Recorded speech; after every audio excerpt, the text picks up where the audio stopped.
Greetings, everyone. It's Helen Hartsmith here again with Kathy. And here we are on episode 407 of the podcast. 407? 407. Dude, it's June and we've only done 7 podcasts. Dude, why you gotta always come down on that? Shit, man. You're the one that goes up north all the time. I don't know. You can't blame it on that. It's Wednesday. Yeah. Right. So, we're here. We're going to record podcast. And I put, I need to, oh, shoot, poops, naps, tubes. Anyhow. So, we've got some, whoa, technical difficulties, but it's okay because we still going. So, good grief. Yeah, don't do that. You know, the Dog and Pony Show has a shoestring budget. If only we were doing a top 10, because then you could see what just happened. It was awesome. Yeah, not so much. So anyhow, we got business. What's your business? Why, that sound means it's time for the correspondence of the week. So, Kathy. Heavens. What's the correspondence? Dude, I don't know. What's the correspondence? It is Yarrow. Right, it's Yarrow. Where'd it go? It's right there. Yarrow. Yarrow is a lovely little plant that is blooming currently. Yes. And Helen, would you like to tell us what it can be used for? Well, do you want to talk about what it's used for? And I'll add some other insightful silliness. Okay. Can we talk about supernatural and how they use it in the show? Sure. All right. Yarrow is used for courage, love, psychic powers, and exorcism. Exorcism. Which is kind of opposite of what they use it for in supernatural. If it's planted in the crossroads, it helps to summon demons. Isn't that crazy? It is. Some things they get right and some things they just don't. They just don't. Right. So Yarrow, I love Yarrow. Me too. And I am I'm fixing to harvest some Yarrow. Yeah. Right here directly. Sweet. So Yarrow, for those of you who aren't familiar with it, Yarrow is a pretty tall plant. It's in like it can get like 18 to 24 inches. And it's got, I call it furry little leaves. That's how I know where it's at before it flowers. And it's little clusters of flowers. And so Yarrow comes in different colors. Mm-hmm. I've seen yellow, I've seen pinks, I've seen whites, and different things like that. So Yarrow is a perennial too. Mm-hmm. So if you plant that, it will come back year after year. Depending so that's on the zone that you're in. Right. And it's fine in Michigan, and we're a zone 5. So you might want to check if you question whether or not it will grow where you live. Right. So it's a great little plant, and I like it very much. It's very pretty. So that was the correspondence of the week. I don't know why I laugh every time we do that nonsense. It sounds really hokey. Yeah, we're the hokey McHokers. So our topic. What is our topic this week? This episode is all about, we have witnessed in our area, this surge, whatever you want to call it, of little psychic fairs and goddess festivals in our area. And so we thought we would talk about it. And so part of the reason that I wanted to chat about this is because there is, first of all, we're not going to name any names. Because this isn't about shaming anybody or anything else, but it provokes discussion. And so that's what we're here for, is to talk, right? I thought it was just to drink tea and, smell the sage. Well, I guess that's possible too. Anyhow, there was a Facebook post that took place after one of these festivals. Okay, so let's back up. So let's talk about the festival that we were at recently. So it's called the Goddess Festival. It's called the Gypsy Gypsy Goddess Festival. Festival. And it's in Chesaning. Yes, and this year was the 4th year. Right, and it's at the Saginaw County Fairgrounds, which is a pretty good sized fairgrounds.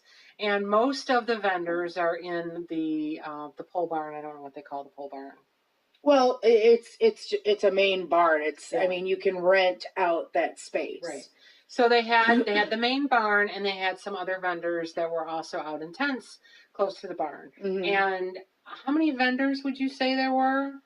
I want to say that the Facebook page for it said something about 200 vendors. I believe that. And there was a wide variety of vendors. There was everything. There was a lot of psychics, and by that I mean like mediums, tarot readers, just anything that you can think of that does some kind of divination or guidance like that. There was a lot of them, and there were healers. There were stone vendors. There were soaps and lotions vendors.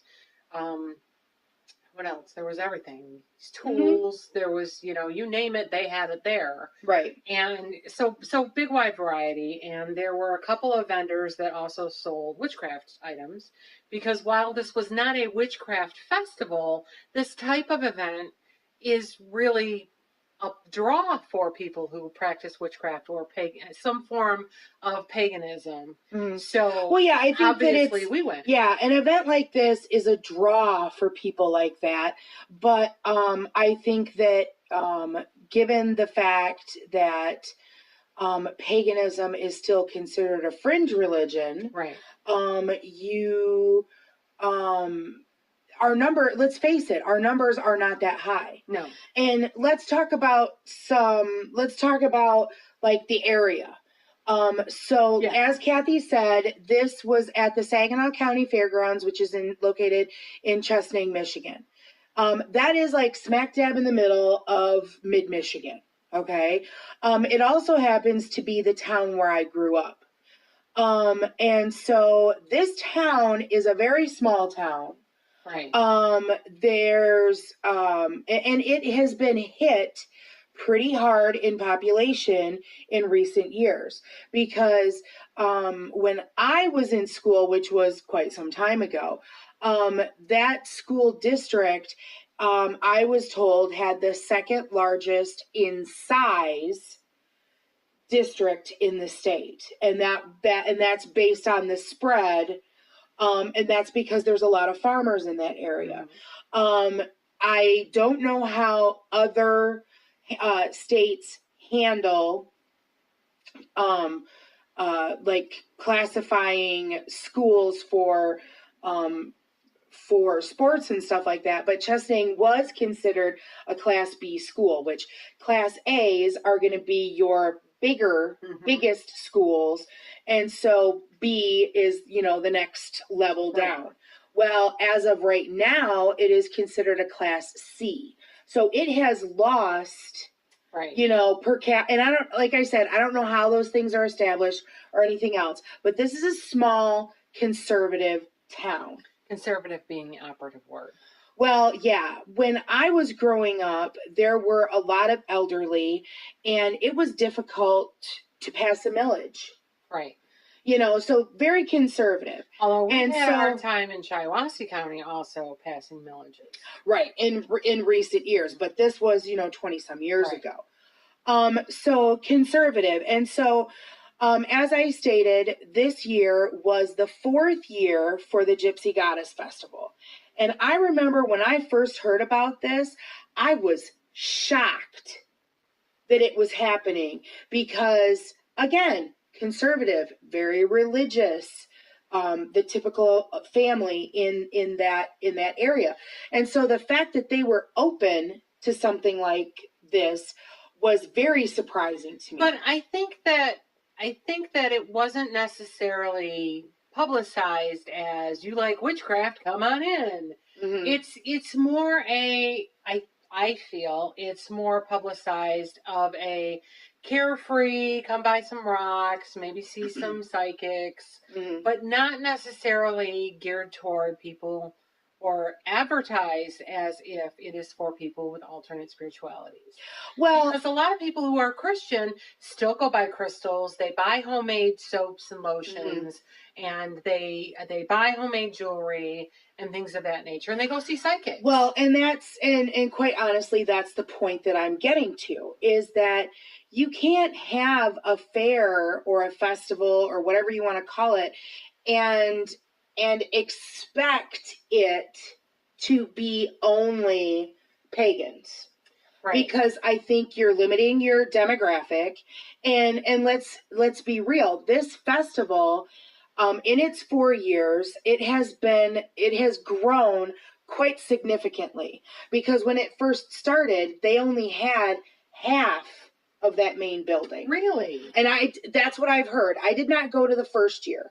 I went to the second year, and I've gone every year since. So again, now, they've outgrown that building. Well, yeah, because last year they spread into another building that I believe that other building they didn't have vendors in this year. I think that's where they held classes, because they reserved space in that main building, and that's where the classes or the presentations or the workshops, whatever you want to call it, Right. It was held there, but it was small. So I think they were trying to open that space up, and they had it in one of the outbuildings.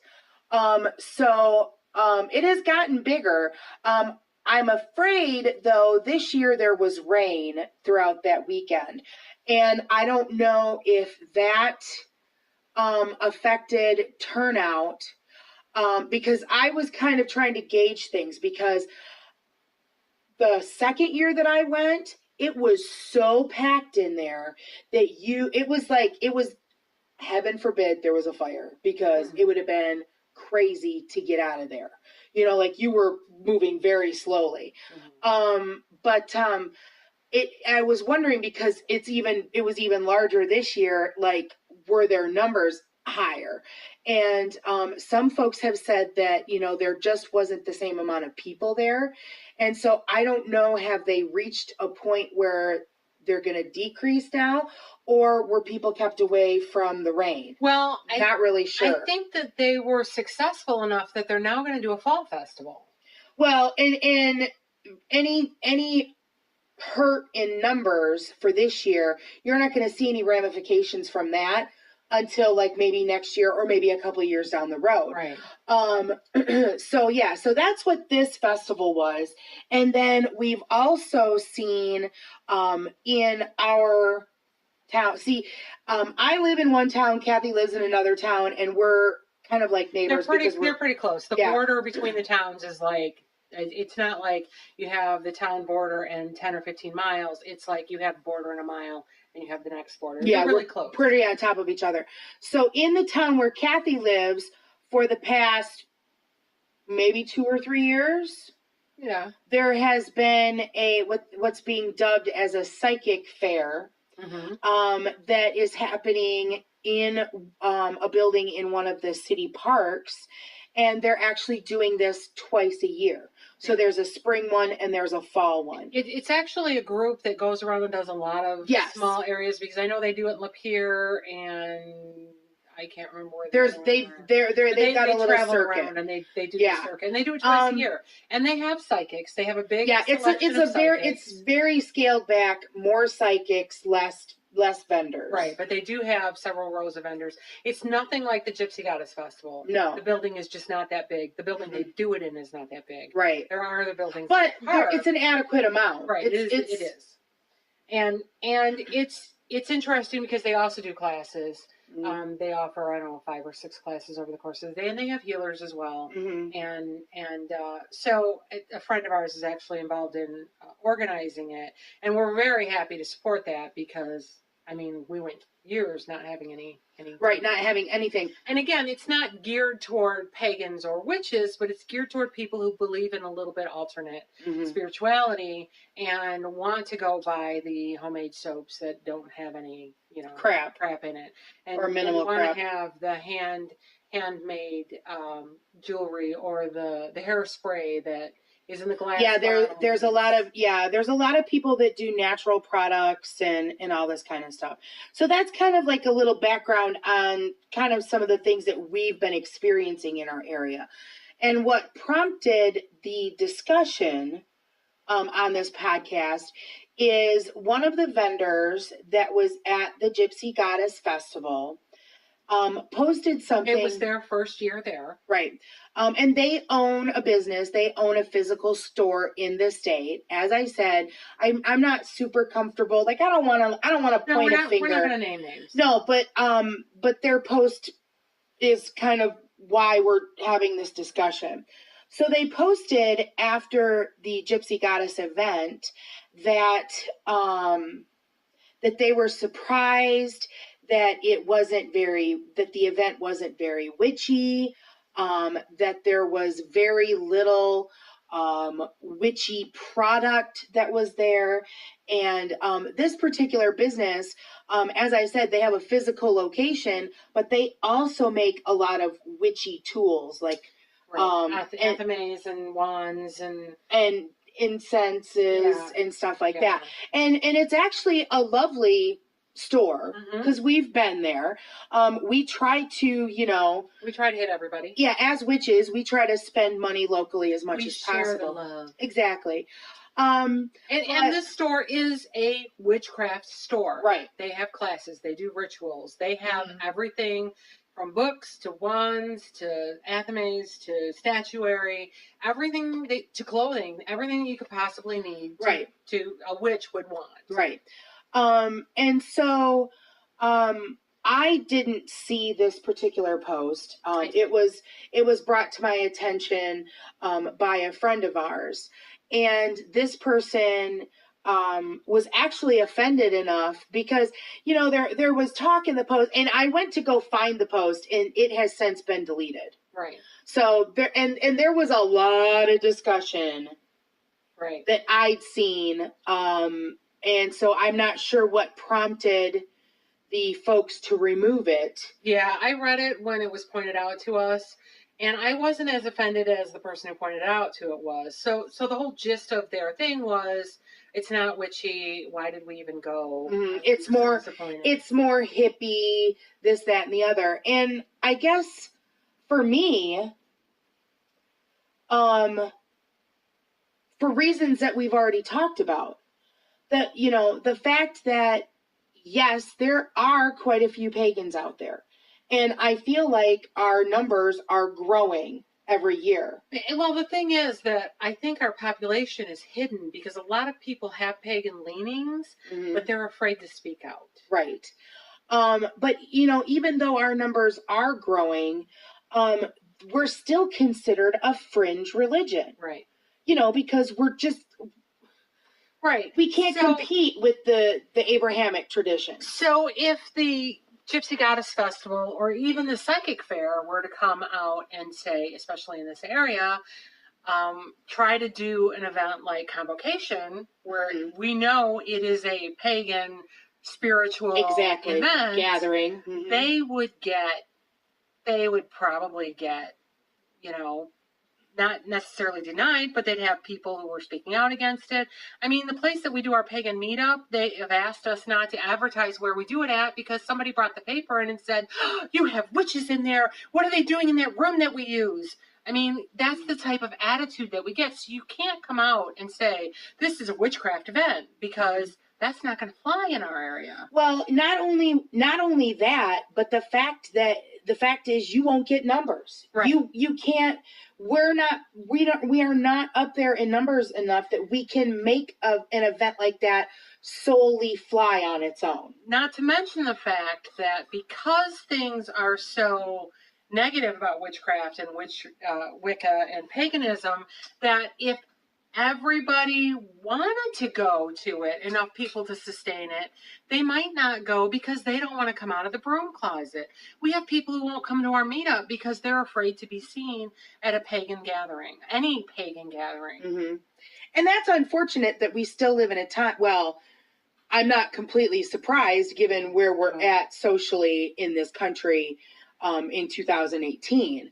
Yeah. But that's sad to me. It is. That's really sad. It is. But what I think you brought up an interesting point earlier too, when you said something about, there are folks of other religions that aren't pagan. So I guess we're talking Christians, and Jewish people and Muslim that might be attracted to using crystals or using naturally made products, which is a bulk of the vendors that you see at these types of events. Right, recycled products. Right. Or things that focus on recycling or minimalization. Right. That's really, I think that type of thing has had a surgence in our culture. And quite frankly, it's something that we should all be looking at. Right. So focusing on that type of thing, that's not bad, whether it's a pagan event or not a pagan event. Right. And I feel like as a business owner who specializes in pagan products, I think that, yes, it was their first time there, but I would have to think that you can't have an expectation, because I know that the folks that own that business have been to Convocation. Right. So they're familiar with Convocation. And they live in a different area than where we are. But there really aren't that many events that are specifically geared towards pagans in this state. I mean, I think we could count on two hands and have many fingers left over. Yeah, Let's be there's real. quite a few. There's few we don't go to. Right. Or that we haven't been to. But I think that they're kind of like, I think they're being naive. Yeah. To think that the Gypsy Goddess Festival, it doesn't say, yes, there's goddess in there, but I mean, there's a lot of women, especially out there, that we've come into contact with that connect with a goddess worship that has very little to do with paganism and more to do with embracing your femininity. Right. With like the red tents and we had spoken with someone before. So events that are pagan oriented in our areas, like the Pagan Pride event, and when we go to those, there really aren't that many people there. No, there's probably more people that go to the psychic fair that goes on twice a year than go to Pagan Pride, and Pagan Pride is in Lansing. Right. So theoretically, that should draw more people, but it doesn't. It doesn't. Well, and I mean, it could have to do with how it's marketed. Right. Because PR is a huge thing. Right. For any event. And I know that like those psychic fairs at the park and the Gypsy Goddess Festival, they are being advertised. Right. And I think that the people that are putting these together are looking at these events more from a business standpoint. Right. And I think that's another point too, is that, you know, in order to make an event like that successful, you have to look at it with a business slant. Right. Because you have to make money in order to continue to do something. Right. You know, so it's in their best interest to advertise it. Right. You know, to get the word out there. Because I'm here to tell you that Gypsy Goddess Festival, billboard. Yeah. There was a billboard on 52. Right. And there were flyers everywhere and the Facebook presence. The events in Detroit seem to do really well. Mm-hmm. But that's a different. I think there's there's a different place down there. Yeah, I think there's a larger pagan community in the Detroit area than there is in any other part of the state. I agree with you. Well, yeah, you're probably right. I was thinking Grand Rapids, but Grand Rapids is a lot smaller compared to Detroit. So yeah. Yeah, and I think that area is way more conservative. It is, that side of the state, which is unfortunate. I really like that area. Yeah. Very conservative. Yeah, I do too. So, I mean, was the business naive in expecting it to be completely witchcraft oriented? Yes. Mm-hmm. Did they sell stuff? I think they did. I know somebody bought an athame from them. Right. I personally didn't, but they didn't have anything that I needed except the very large bast statues that I didn't bring enough cash for, and I already have enough bast statues. Right. I really didn't need, 2 more, even though I wanted them. So, you know, I mean, it's not that I wouldn't have bought from them. I absolutely would have. And I know that most of our coven went. Yes. So that's 8 people who identify as pagan and or witches. Right. And I'm trying to remember, did that post say that there were no witches there? I don't think it did. I don't think so. I don't remember exactly how it was worded. But I remember talking to the vendor, and he started to go into the explanation, and I said, yeah, honey, I know. I've been to your store. Right. You know. Yeah. So yeah, I mean, so what can we do to change this mind frame? Well, show up at these events. You know, express to the people who do these events, hey, we'd like to see more of this. Talk to the people who own pagan businesses and witchcraft businesses, metaphysical stores, and say, hey, we'd love to see you here. Volunteer to do classes at these things, because a lot of people lean toward pagan spirituality, but don't know how to put a name to it or are afraid to put a name to it. Mm-hmm. So do that. Do what Helen and I have done and do a pagan meetup in your area to help to make it more mainstream to have this type of thing be acceptable.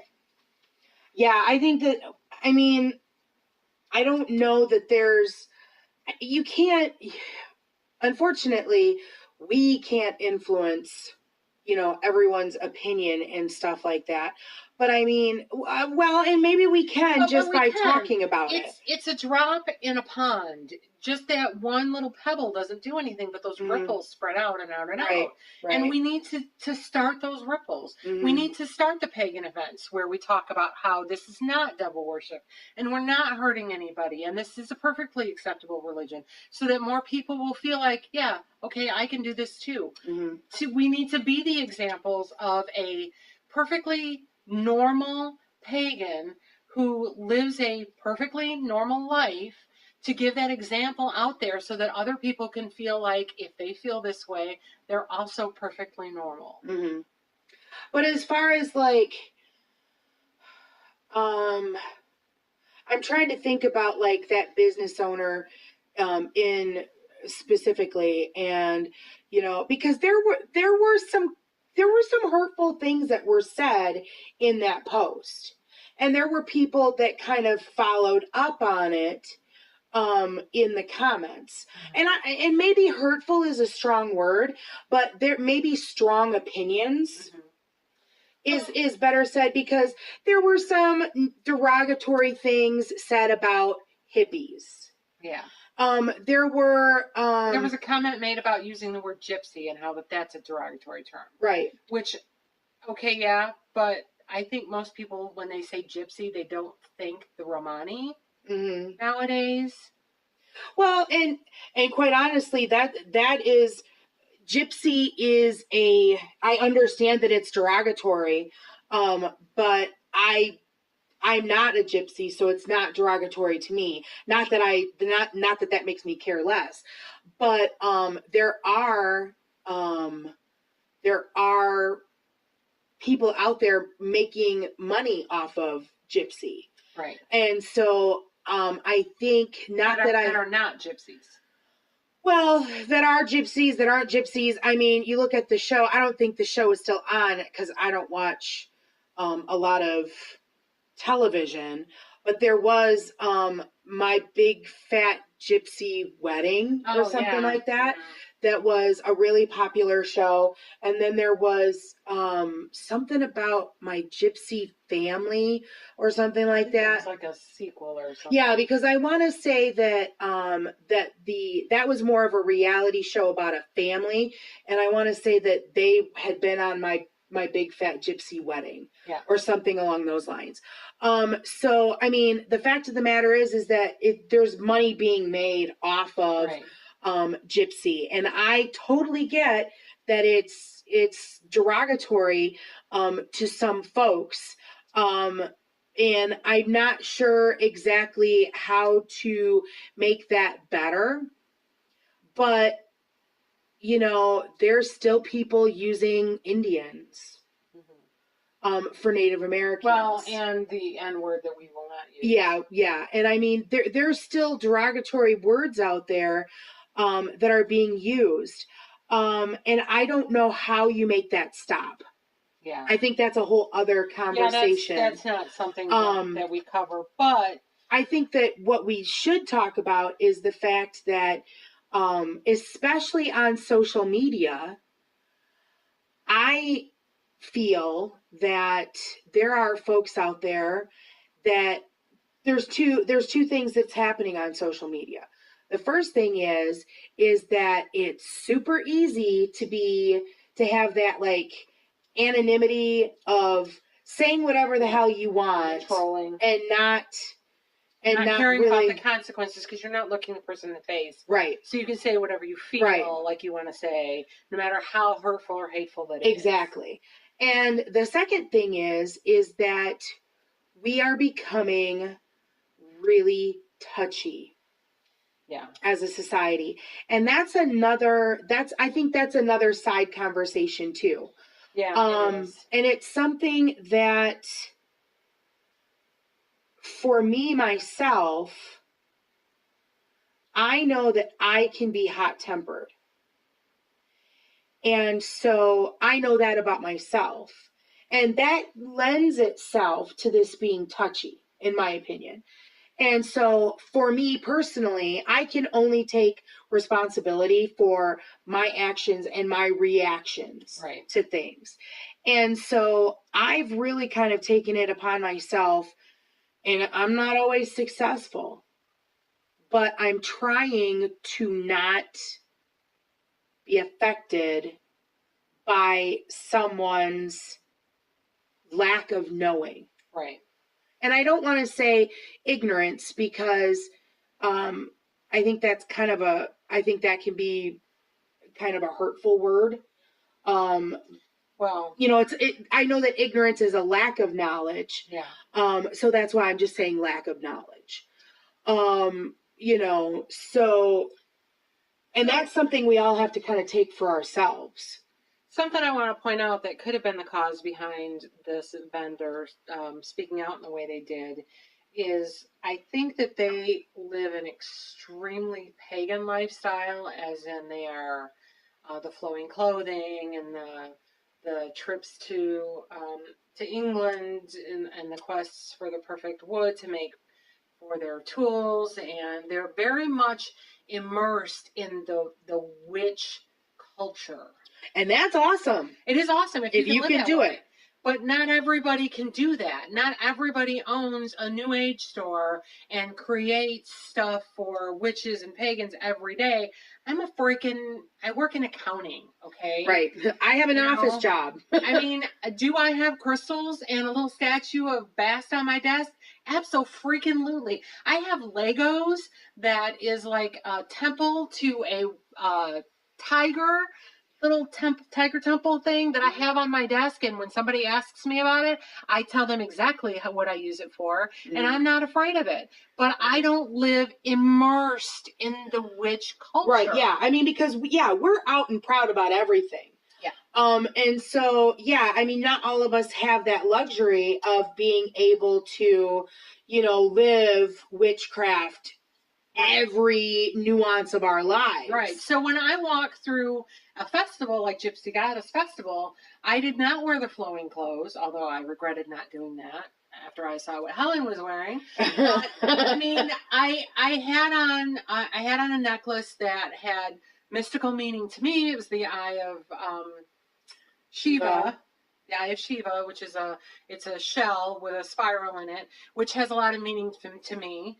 It dispels negativity. I had a pentacle ring on. I've got my triple goddess moonstone ring on. Right. I had stuff on, but if you looked at me walking down the street, I would not scream witch. Mm-hmm. Where these people, if you see them walking down the street, they scream witch. Right. And I think that by not seeing that at the festival, they couldn't go, she's a witch, she's a witch, he's a witch, she's a witch, he's a witch. They couldn't do that, so they just assumed that there weren't that many. Right.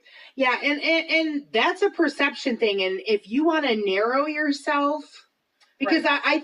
I don't think this is being judgmental, because if you're using those subtle cues to make a determination that you can't guarantee is correct, then you're narrowing your experience. Right. And by posting it on a public forum like that, they were narrowing everybody else's experience. Yeah, and I think that's the most important thing to take away from And I this. think that's why our friend got offended, because while he doesn't necessarily identify as a witch, he absolutely does not identify as Gypsy, per se. Mm-hmm. And he does identify as some sort of pagan. I'm not going to pretend to know what he identifies as. Right. So by the vendor saying there weren't any pagans, that was offensive to him. Right. So I guess think about what you post before you post it, and try not to narrow your view when you don't really have all the information. Right. And that's not true just for vendors. That's for everybody. Right. Because honestly, as a witch who lives in a small town America, we don't have a New Age store in our city. And I cry about that at least once a week. And so, like I said, we try to shop locally as much as possible. We try to, shop at small businesses. And honestly, for me, I feel extremely blessed that there is something like the Gypsy Goddess Festival, whether it's flawed or not, because let's be real, there's going to be flaws in everything. Nothing's perfect. And you can't expect, you can't expect perfect in anything. Right. So the fact that festival has had its 4th year and it's been as successful as it has in my hometown, conservative America, the fact that it even exists is joyful for me. So let's take those and make it our own. Let's take the win. Ask for more vendors who have a witchy bent. Ask for more classes. Offer to teach the classes. Make stuff to buy at these events. Mm-hmm. If it's not witchy enough for you, make it more witchy. Right. Or, and the thing that's kind of crazy to me, too, is that there were several vendors there this year that were at Convocation. Yes. Which I was really happy to see. Oh, super excited. So there's some things for y'all to think about.